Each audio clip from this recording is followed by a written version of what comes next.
Good morning. This is a pretty normal Rotary cowshed for New Zealand, built last year. We're doing a machine test here this morning. So this is the entry to the cowshed. It's a 50 bale Rotary with automatic cup removers here and bale arms, bale restraining arms. There's 50 milking points, 50 sets of cups, and I have been putting these teat plugs in to the end of these liners here and checking the little hole at the front for the air admission, which is right down under there.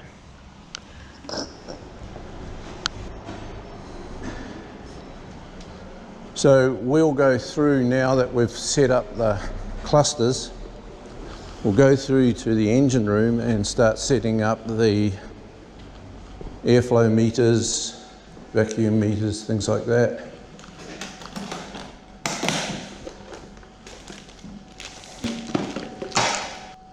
That one there, and a little bung in the end of that, and it's just basically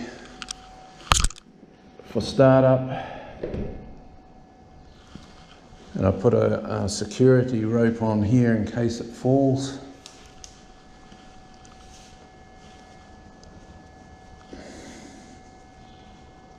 So that's a 3,000 litre airflow meter, and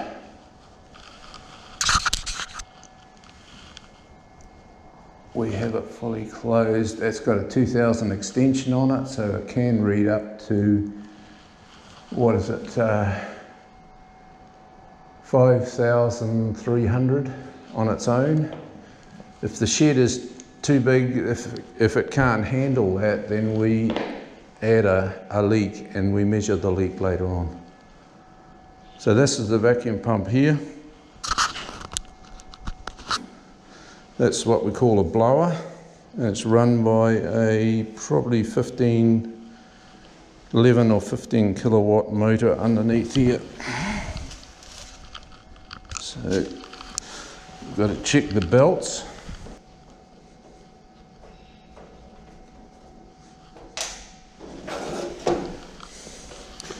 And we look down in here to see what those belts are like. If you can see that there, but I can see through there, the belts are nice, there's no breaks in them. This shed's less than a year old, so it shouldn't be too bad. And then we just check the tension of the belts with a screwdriver pushing against it. Seems to be all right. Okay. Now we'll leave that open because later on we will need to do a rev assessment of it. I have a laptop here.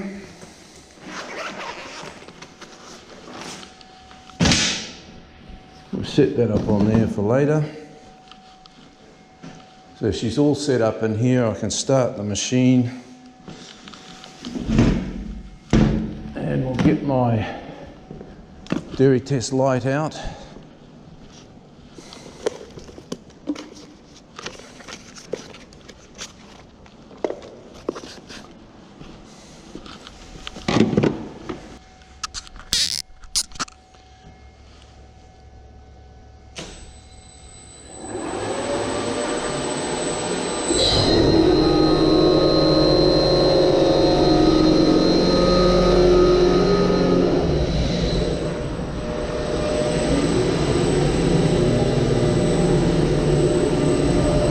There we have the vacuum settling at 42 kPa.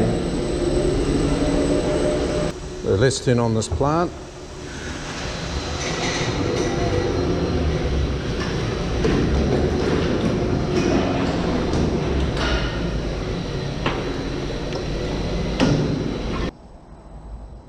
So there's the platform turning at cow speed, Up here is the start, stop and emergency stop.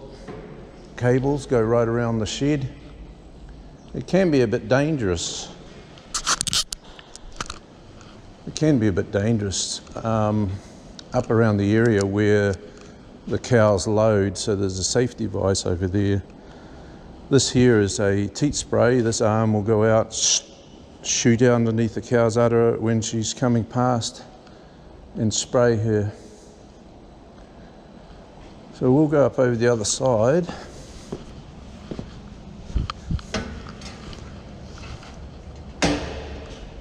And we'll speed things up so that the shed moves quicker.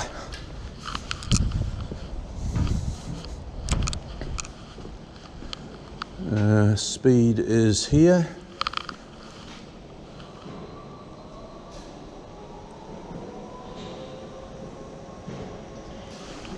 There you are, full speed. And we'll pull it round until number 1 bale is in the entry point.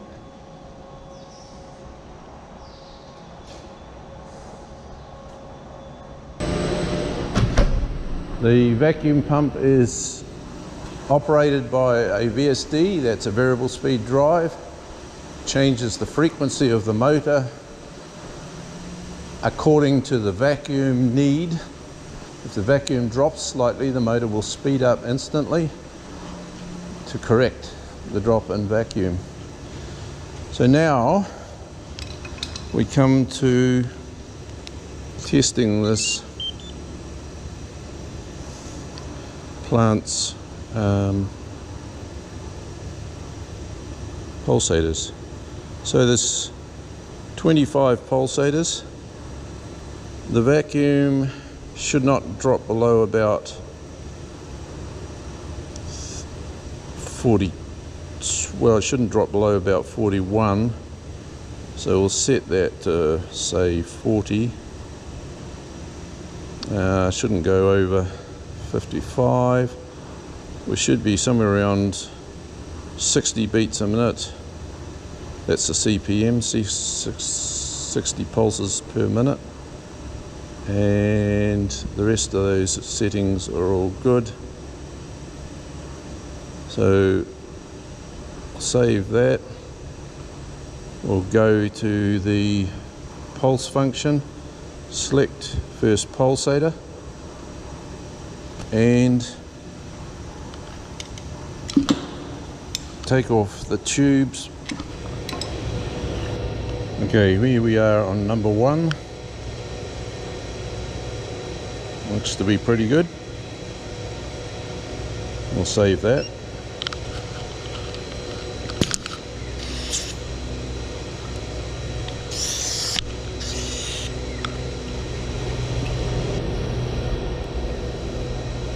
Okay, so on this 5th pulsator we've got a problem.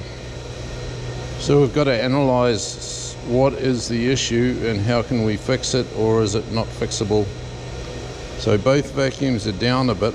Oh, I don't know if you can see what I can see. Right here we have a problem.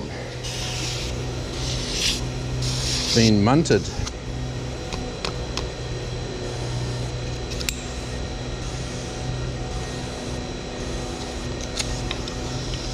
So either we cut that off, that one there might be just be able to be pushed back on a bit further, but we might just go cut those off.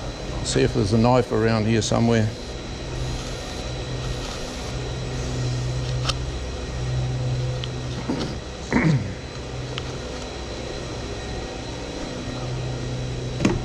Pair of scissors, that'll do it.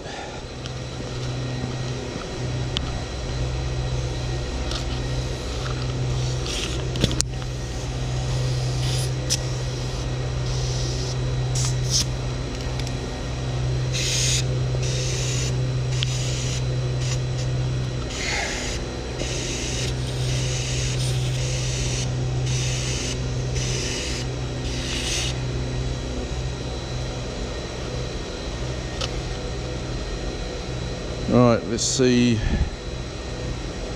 what we're reading. Oh, let's reconnect these.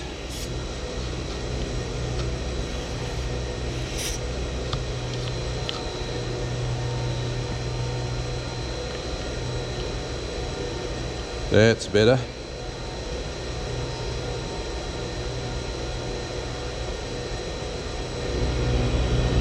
Now here we have what looks like a pulsator problem.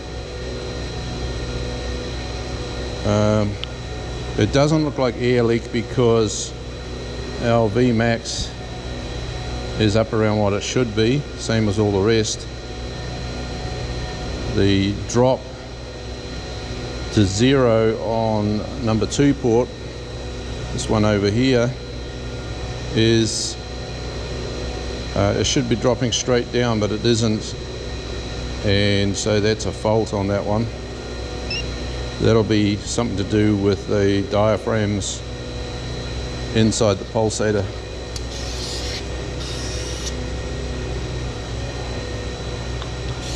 So it takes just over a minute to do each test.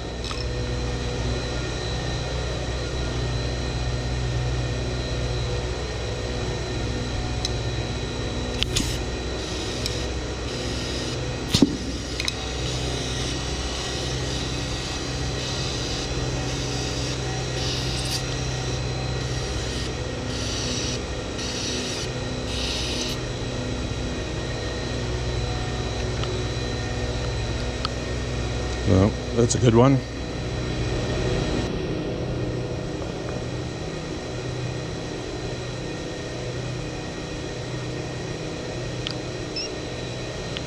So we're moving on to our last pulsator.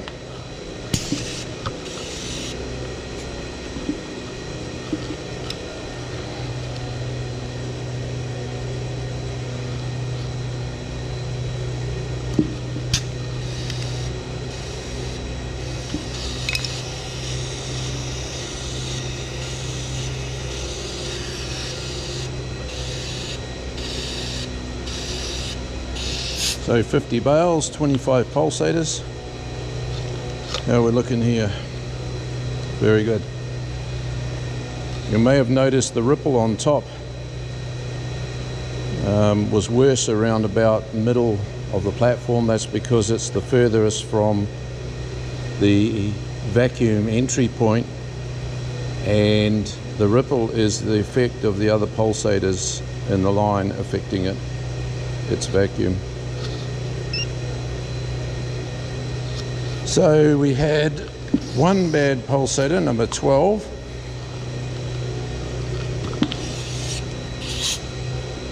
Not so bad as it wouldn't milk the cows, but not performing as it should. So I'm going to close down for the moment and have a cup of coffee. Right, now we're going to enter the center of the plant. And we want to save ourselves hitting our head all the time. So I'll put this bale restraint over here and wind it around to stop it coming down on my head. And we go up through the feed bin. Of course, people don't normally go down in the middle, it's all automated. So for us, they don't build it. They don't usually build it for us. I thought that might come out, but doesn't seem to want to, which makes it quite dangerous to get over here. It may come out, I just don't know how to do it. So, what do we got here? There it is. Okay. Safety first.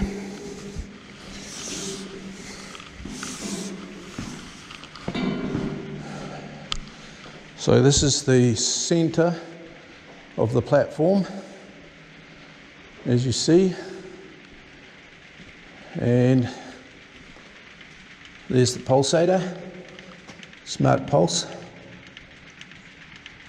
And this here is the cup removers, ACR controls.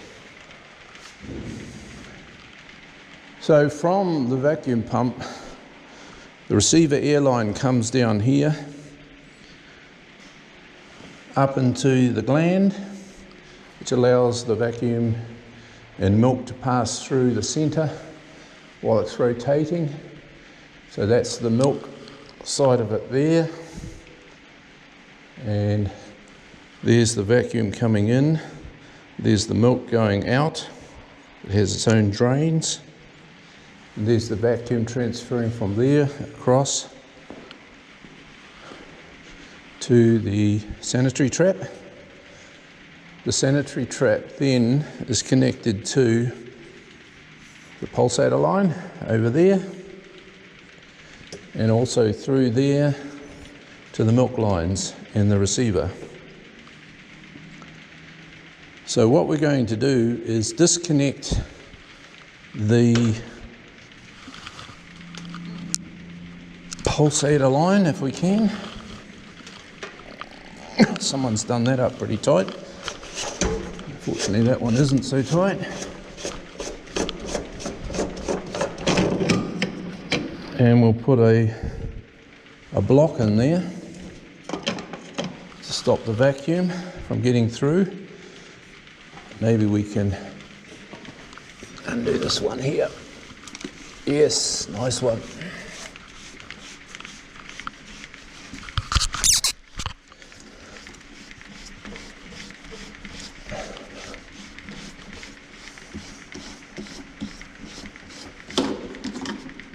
Right, see if we can get one of these things in here, a slide. Yep, that's going to seal it off. Now just over the other side here is, I don't know if you can see it, but there's a drain there which is not really in the right position, and it's full of crap. So we'll have to deal with that. Let's get him behind here.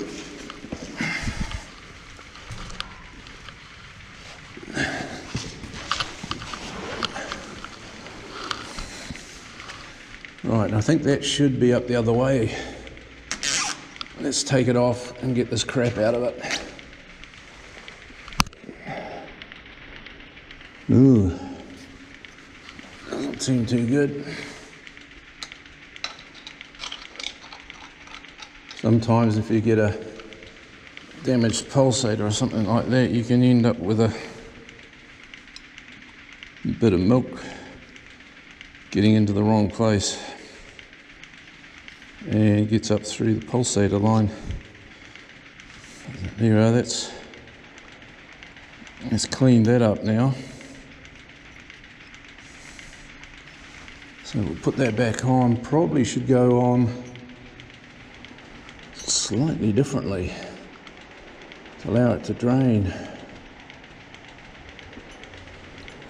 Like, I don't know if that would shut on its own though. Anyway, we're going to have to put it back that way. While we're here, just check some of these unions are tight. Oh. Right.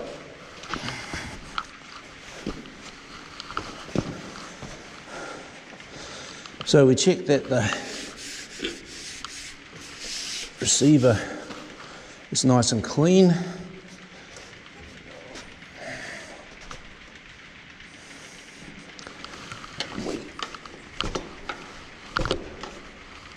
Check the unions are tight. Yeah. And we go around and check all those nuts and unions are good to go, not sitting loose.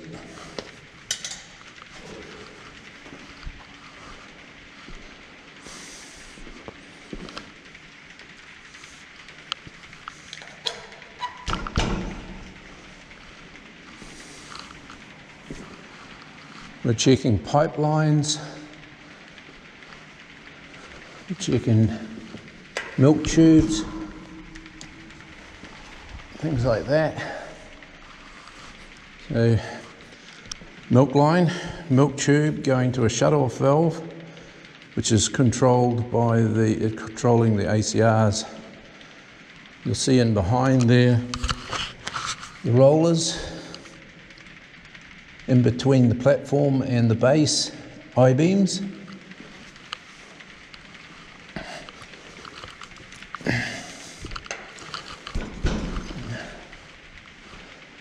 Now there is the takeoff, right there is the takeoff up to the ACR rams. So those are the feed lines. There's two of those, or should be two of those.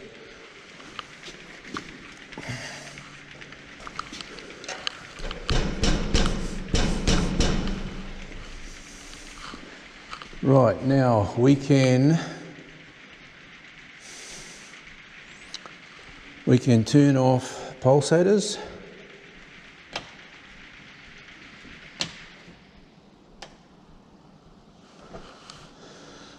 Turn off the pulsators there. That's the milk pump drive. That's the milk pump here. Right, it's a nice Friston. Good pumps. There is the non-return valve in there. These valves here shut off automatic drains, so they allow us to never have to come in here to drain the milk pumps, lines and all these things after the wash. So that tube there has to be shut off so that it doesn't connect between the receiver over there and the sanitary trap there. So we have to get that one off.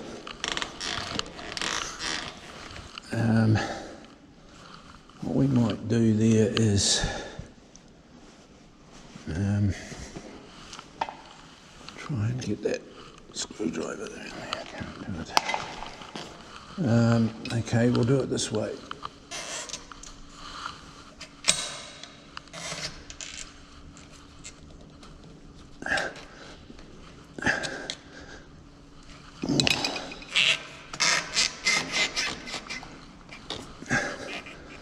So, get that off, pull that out, so we can put a ring in it and block it off.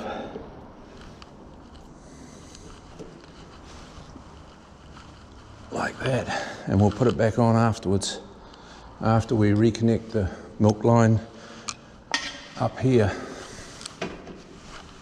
We'll have to put it back on again. Okay, so my first test is to see what the vacuum pump is, how much air it's creating in vacuum. And then the second thing is to test this line going through here, through the rotary gland and to the sanitary trap here, which is all blocked off. So that's regarded as the receiver air line. Here it is coming in here. Okay, we've got pulsators off. We've got slides in between those pipes to shut them off, making sure they're the right way up. The suction side's on the smooth side. Now while we're here, we look at the milk line here, and we go around and we see it rising against the wall and then falling again back to the receiver again.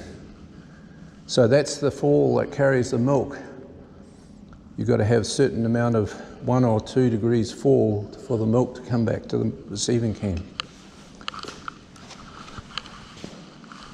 Here we have the compressor, which is not part of my test. Up there we have a vacuum gauge, which is reading naught because there is no vacuum.